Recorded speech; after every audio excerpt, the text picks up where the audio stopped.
Alors donc, ce Saturne ascétique qui contrôle et maîtrise les valeurs du Scorpion. Et qu'est-ce que c'est les valeurs du Scorpion ? Ce sont les valeurs sexuelles qui font le passage de la vie non manifestée à la vie manifestée par la fécondation de l'ovule. Oui, vous le voyez, le trigone d'eau, le trigone avec le Cancer, eh bien, il l'a maîtrisé, il l'a complètement maîtrisé, et je crois que c'est la tâche qui nous attend à tous.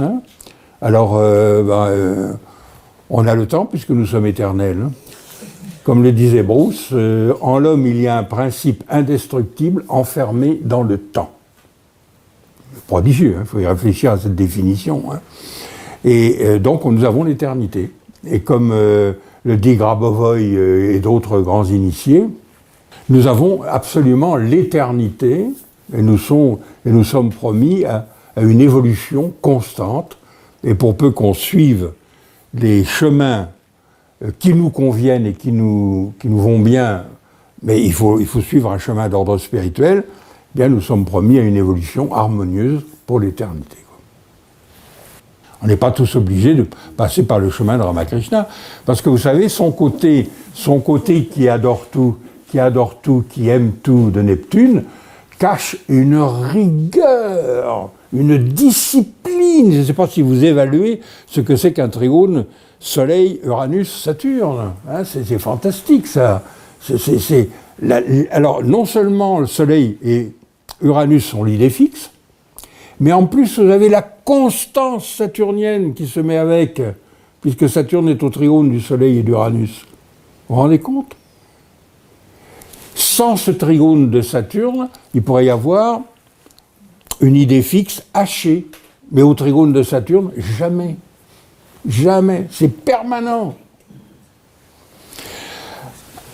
Alors, il lui manquait donc une étape. Tous ceux qui ont lu Romain Rolland, vous connaissez sa vie. Un jour passe un sannyasine, l'un de ses ascètes, l'homme tout nu, qui ont la maîtrise totale des sens, la maîtrise totale du corps, qui n'ont pas froid quand ils gèlent, qui ne souffrent pas de la chaleur quand ça brûle, qui sont capables de jeûner des mois. Et ce type passe, vous connaissez l'histoire, il voit le prêtre de Kali, c'est-à-dire Ramakrishna, abîmé dans la prière, dans une contemplation intérieure. Il s'est dit, celui-là, ça y est, il est au but, mais il lui manque quelque chose encore.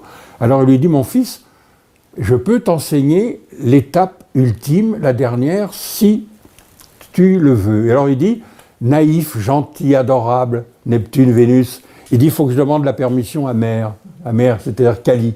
Il demande la permission à la déesse mère, à Kali, qui la lui donne, il suit Totapuri, c'est son nom, il suit l'homme tout nu, et puis alors vous connaissez l'histoire, l'homme tout nu le plonge dans une méditation profonde, et il y a une image que Ramakrishna n'arrive pas à passer, c'est celle de sa mère, de Kali. Il la voit, et il lui dit Swami, je ne peux pas dépasser l'image de mère. Et alors il ramasse un tesson de bouteille, Totapuri, il dit il le faut. Il lui pique sur l'ajna lotus, et il lui dit concentre-toi sur cette pointe. Et il passe. Et il passe au-delà de sa mère, signifiée par toutes les valeurs de tendresse, d'affection, de douceur, d'art de Neptune, et il passe, voilà le carré de Saturne à Neptune, et il réalise totalement l'union avec Dieu, avec ce Saturne au trigone de Soleil, Uranus, Mercure, Lune, et il connaît la joie infinie, la joie totale, il récupère son intériorité, signifiée par Jupiter Cancer, et quand il revient des plans où il s'est rendu, où il est allé, c'est lui qui instruit Totapuri, il instruit le sannyasine qui en tombe malade. Oui. Alors, qui en tombe malade, ce n'est pas dans le thème, mais simplement, vous voyez comment joue dans son thème Saturne avec Neptune, dans le thème de Ramakrishna et dans le thème de François Sagan. J'insiste sur le fait que si vous lisez une définition de manuel concernant les dissonances Saturne-Neptune, eh bien vous vous aurez des éléments qui, normalement, devraient aller avec les deux. Merci Claire Sant'Agostini, merci Santa. Nous souhaitons tous que vous soyez très heureuses là où vous vous trouvez.